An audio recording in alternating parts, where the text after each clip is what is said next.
Bem, esse é o relatório de estágio, tá? Meu nome é William Scioli, tá? E eu vou falar um pouco sobre o que foi desenvolvido no estágio, né? Observando aquelas premissas lá, solicitações que é, devem ser respondidas, né, no relatório, tá? Então, assim, tem alguns dados aqui, né? O local, o nível de ensino, né? Foi no ensino médio do primeiro e terceiro ano, tá? A instituição foi Escola Centro de Ensino Médio 02, o CEM 02 de Brasília, DF, tá? O estágio foi um estágio supervisionado, o docente responsável foi Toshio, né? O Kazaki, tá? A modalidade foi presencial, área de conhecimento física, né? E os temas que eu abordei praticamente foram a área de força magnética e circuito série paralelo. Tá? Também foram dadas aulas também na área de campo, né? Campo magnético, tá? As fontes de campo magnético, né? A questão do campo magnético exercido pela Terra e outros, né? Solenoide, fio, tá? Bobina, tá? Tá, o tipo foi predominantemente mista, né? E geralmente as aulas no 100, 02 são de 40 minutos. A metodologia, tá? A metodologia utilizada, né? Será baseada numa abordagem interdisciplinar amparada na teoria de Matteo Lippmann, a partir de uma comunidade de investigação. A ideia seria reforçar que a ciência se desenvolve por um trabalho em equipe e que não há apenas um único cientista que atua como se fosse um herói, né? Isso aí está escrito lá no resumo que eu coloquei lá, né, do relatório, está escrito, tá? E as aulas serão dialógicas, baseadas na construção do conhecimento coletivo, tá? Utilização de diversidade pedagógica, atividades experimentais, leitura de texto, interpretação de vídeos, simulações computacionais, listas de exercícios objetivos, né? Pesquisa sobre temas relacionados a circuitos elétricos, aplicação na área de instalações elétricas, além da participação em debates sobre temas supracitados. Tá? Então, especificação de recursos materiais práticas, formas de mediação e recomendação. Tá? É, praticamente, né, essas atividades foram realizadas em sala de aula, né, seguindo algumas vezes como é que se diz, uma apresentação e depois uma discussão entre os alunos e o professor, né, a respeito do tema abordado. Tá? Então, algumas vezes também eu levava textos, né, os textos eram distribuídos, né, em sala de aula, tá? E a gente utilizou também, no processo lá, de simulação, nós utilizamos um laboratório de informática de som na escola, que não é muito grande, a gente tinha 2 computadores no máximo, e aí a gente tinha que fazer a divisão em grupos, né? E fazer com que os alunos permutassem nesses 2 computadores. Tá? Eu também já tinha de antemão, né, alguns ímãs de neodímio, né, que são ímãs super ímãs, né, tinha comprado e eu distribuí entre os alunos na aula de magnetismo. Né, e aí a gente observou algumas propriedades lá de repulsão, de atração. Alguns materiais eram atraídos, outros não. Né, e aí a gente conseguiu também começar a tentar discutir sobre o que caracterizava esses materiais, como materiais magnéticos, né, ferromagnéticos, paramagnéticos, diamagnéticos. A gente começou a discutir esse processo, por que é que diferenciava alguns materiais de outros, porque alguns eram traídos e outros não. Tá? Também eu desenvolvi lá um módulo de motor DC simplificado. Tá? Bem simples, tá? Eu vou mostrar aqui para vocês nessa apresentação, que era uma bobinazinha enrolada, no suporte feito de 2 fios, né, de cobre. A bobina também era fio esmaltado em cobre, né, e com 2 pilhas, né, e aí a gente fechava o circuito e devido ao fenômeno lá como é que se diz, da força, né, que é o bio, né, que na verdade é o campo, vezes a corrente, vezes o comprimento do fio, ele começava a girar. Tá? O torque exercido pelo campo magnético sobre uma corrente, né, um fio que transporta uma corrente. Tá, aí também tem alguns módulos de circuito em série que eu acabei trazendo também. Eu já tinha adquirido esses módulos e aí acabei também montando com os alunos alguns circuitos, né, como eletroímã, né, e um motorzinho DC que eles também têm lá, que é uma versão que eles têm, um pouquinho mais elaborada, que é, na verdade, um motorzinho DC que é mais elaborado do que a gente desenvolveu em sala de aula. Tá, sim, e esqueci também que foi desenvolvido também um kit de bobinas Tesla, né? Na verdade, esse kit aqui eu adquiri também, então ele é composto por dois transistores, né? Tipo naquela configuração vai e volta, push-pull, né? Eles ficam oscilando, né? E aí eles alimentam, né? A bobina, essa bobina aqui com a tensão, que ela tem vários enrolamentos aqui, e aí você vê na ponta, né?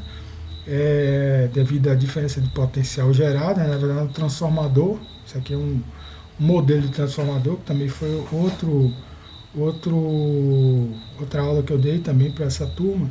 E aí você via a faísca mesmo na ponta, né?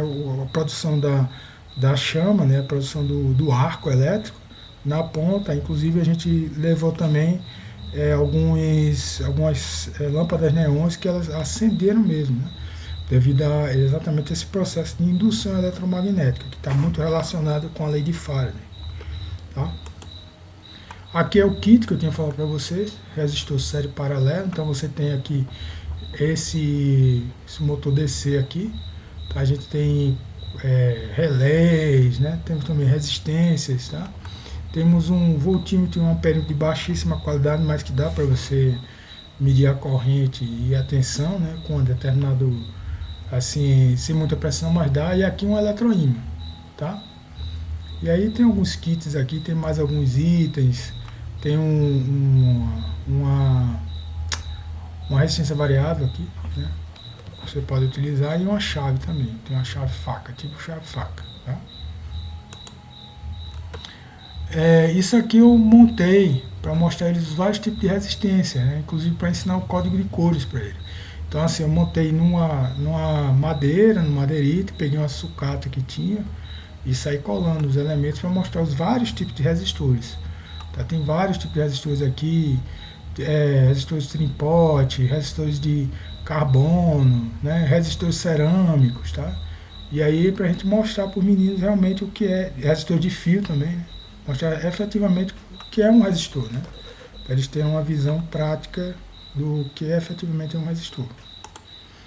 Aqui é o motor DC eletroímã, é um motor bem rústico, né? Então você tem um eletroímã, você tem os ímãs aqui, não motor DC na verdade, e o eletroímã vem na próxima, desculpe. Você tem o ímã aqui, formando a base, né? Um motor homopolar, né? Você tem um polo só. E aí você tem, eu peguei fio esmaltado e aí enrolei aqui. E aí a gente fechava o circuito aqui nesses dois suportes. Inclusive tem um vídeo no como é que se diz, no relatório, né, no relatório no planejamento, né,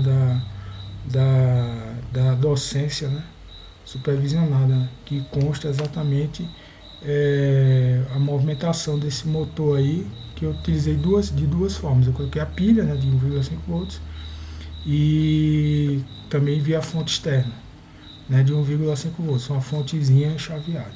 Tá? E aqui o quadro síntese. Tá? Esse quadro síntese ele consta naquela lista, como é que se diz? No texto, né, no quadro resumo lá que eu coloquei como texto lá. Tá certo? Então aqui você tem tudo que foi definido aqui, ó, na parte de campo magnético, certo? Uma parte aqui ainda consta lá, não consta aqui, mas consta lá no texto que foi enviado, né? E aí vocês podem verificar isso, tá? Então aqui, o experimento científico dos ímãs, tá? Que eu recebi distribuindo pelos alunos os ímãs, né? De neodímio, os super ímãs lá, tá? Para a turma, e a turma verificou a atração e repulsão entre os polos, e que algumas substâncias, alguns materiais ferrosos eram atraídos, outros não, né? Por que isso? Então a gente começou a discutir isso em sala de aula, né? O que caracterizava que alguns materiais eram atraídos e outros não, porque outros não, tá? Então, assim, outro item também é que eu entregava questionários, né, com lista de exercício, resolvi alguns exercícios no quadro, né, e também deixava questionários para que eles fizessem essas questões, né, e que me devolvessem na próxima aula valendo ponto. Tá? Adotei também a postura de passar alguns vídeos, né, em sala de aula a respeito de efeitos magnéticos, né, observado em ímãs, algumas demonstrações. Tá? E foi interessante, os alunos tiveram bons, acho que aceitaram, acho que até movimentou um pouco as aulas. Tá? E é importante você levar para os alunos essa parte prática também, para mostrar o que é, né? O que é um resistor, o que é um ímã, o que é um super ímã, né? Quais as aplicações, né? Motor, por exemplo, o motor de indução, que já é uma versão mais adiantada no motor DC, ele é baseado, né, no campo magnético, eletromagnético. Né? Aqui tem mais alguns itens relativos à lei de Ohm, resistividade, né, a tabela, né, do que foi feito, né, e dos recursos utilizados. Tá?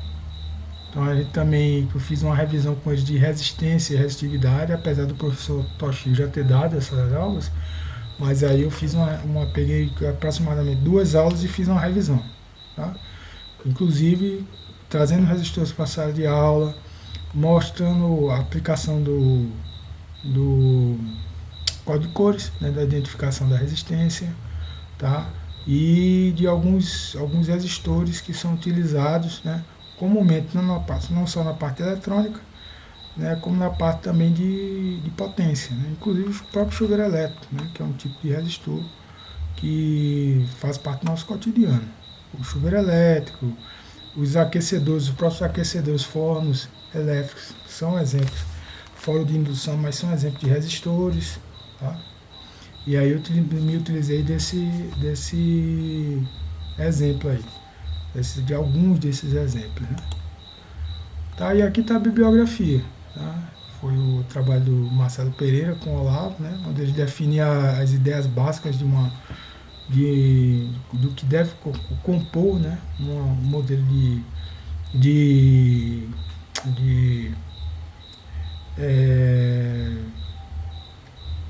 metodologia de ensino, né, de plano de aula. Tá? Aqui eu utilizei o Halliday e o Resnick, tá, para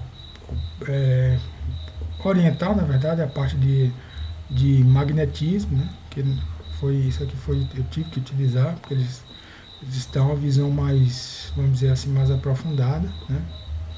E também na parte de circuito sério paralelo eu utilizei a apostila do Senai. Tá? Então é interessante você fazer algumas observações relativas ao próprio EJA. Né? O EJA ele é mais difícil você ensinar, porque por incrível que pareça, apesar dos alunos serem adultos, né? Mas eles chegam muito cansados. Então, às vezes, até para você estimular um aluno desse é mais difícil. Né? É bem mais complicado. Então, às vezes você tem que fazer lista de exercício, né? Levar laboratório mesmo. O colégio, o 102, não tem laboratório de física. Né? Então, eu juntava, às vezes, até a sucata que eu tinha aqui e o material que eu comprei, e levava efetivamente para dar essa aula, né? Para quebrar um pouco o marasmo, né? Para que eles se movimentassem, que é muito difícil, né? O cara, depois de trabalhar 8 horas durante o dia, o cara ainda pegar uma aula noturna, né? Que vai até as 22h30, então é bem complicado. Mas eu acredito que eles até, alguns se motivaram, entendeu? Acredito que uma parte do objetivo foi atingida, né? Acredito que realmente eu consegui motivar alguns alunos, né? Mas realmente é uma abordagem que você tem que torná-la mais dinâmica, porque caso contrário os alunos não se interessam. Né? Bem, e aí eu termino a minha explanação aqui e agradeço pela oportunidade.